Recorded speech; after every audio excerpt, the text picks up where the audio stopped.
Hey everybody, welcome back to my channel, This Green's Life. So, the jury has spoken. They decided to charge Sean Combs with 2 counts of transportation to involve or engage in, you know, the P word, right? So, and then the 3 charges that were more serious, they acquitted him of those charges. And I have mixed feelings about the outcome of this. Um, a lot of people are cheering, obviously, especially a lot of people who feel as if, you know, the government or the powers that be were going after successful, quote unquote, black males, and so they feel like it's a win for the community the same way they felt when OJ was acquitted. This is the same environment because obviously in America, people of color, specifically black people, have never really had a fair shake in terms of the law. A lot of people feel like the prosecution or the government overreached. They charged him with too many things, and ultimately the jury agreed. They felt as if, based upon what they heard, the evidence that they saw, that it did not merit him having to spend the rest of his life behind bars. That's how they feel. So, what's my opinion? How I feel about it is as follows. Regardless of how the material world feels, we still have the spiritual element that has to be dealt with, because you may be found innocent in the court of law, but what about the spirit world? What about that? Because that's something you can't escape. So those 12 people may have said innocent. Your family members may have said innocent. Your supporters may have said innocent. But what about the spirit world? Did they say that you were innocent? Now, I'm going to be honest, and it's not because I'm against him or anything like that. I'm saying to you that somewhere inside of me is saying this situation is far from being done. That's what the spirit world is saying to me. This situation is far from being done.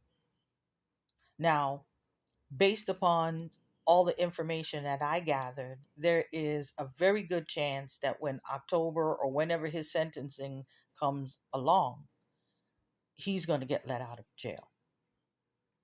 He's probably going to get time served because he was never caught doing anything. He doesn't really have a police record. So that's going to play a lot into how he's sentenced, because if he was a habitual offender, then they would have been more likely to give him an extended period of time in jail. If you've been following what's happened since yesterday, you're hearing it's just a matter of months. The prosecution is calling for at least 51, 63 months, whereas the defense is calling maybe 21 through 27 months. So that equates to about 2 years, the lowest range of 2 years up to maybe 5 years. And we don't know if he's going to get that sentence for the 2 counts or if that's for each count. We don't know how this thing is going to play out. And I know a lot of people are disappointed because they feel as if, you know, people have been asking this whole time, why did it take so long for people to say something? And then you could see why, right? Because when people do come forward, this is sometimes how it ends up turning out. But when you think about it overall, let's just keep it 100.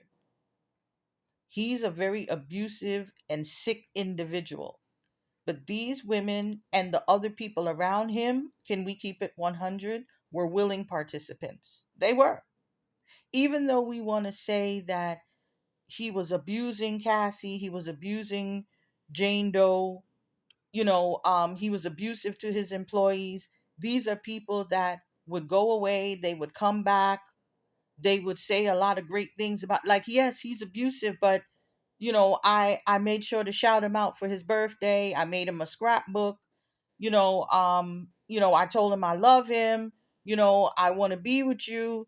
I know I don't mind doing these F off sometimes. you know these are the things that are going to come back to haunt you, because I mean, let's be honest, if you're not messing with somebody, you're not messing with them, period. If you feel that they are abusing you, you're not messing with them. But if you're going back and forth, and then they bring the psychologist to talk about the trauma bonding and all of this, which is which is legitimate, which is accurate. But we're talking over years and years and years, and it's really hard, because obviously this is an abusive relationship. This, you're dealing with a bunch of people that are not well, because when you are in the middle of your sickness, you are going to go back to your abuser. And so you could see, like, everybody that was around him is just a bunch of sick people. They're not well. He made sure to get people around him that were just as depraved as he was. And that's what you're seeing playing out here.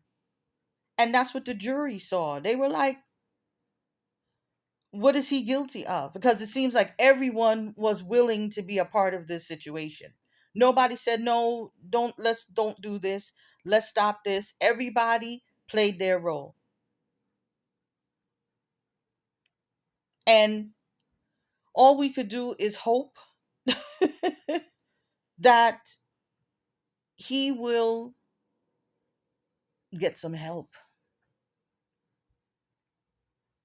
because this behavior, as we can see, is trickling down into his family.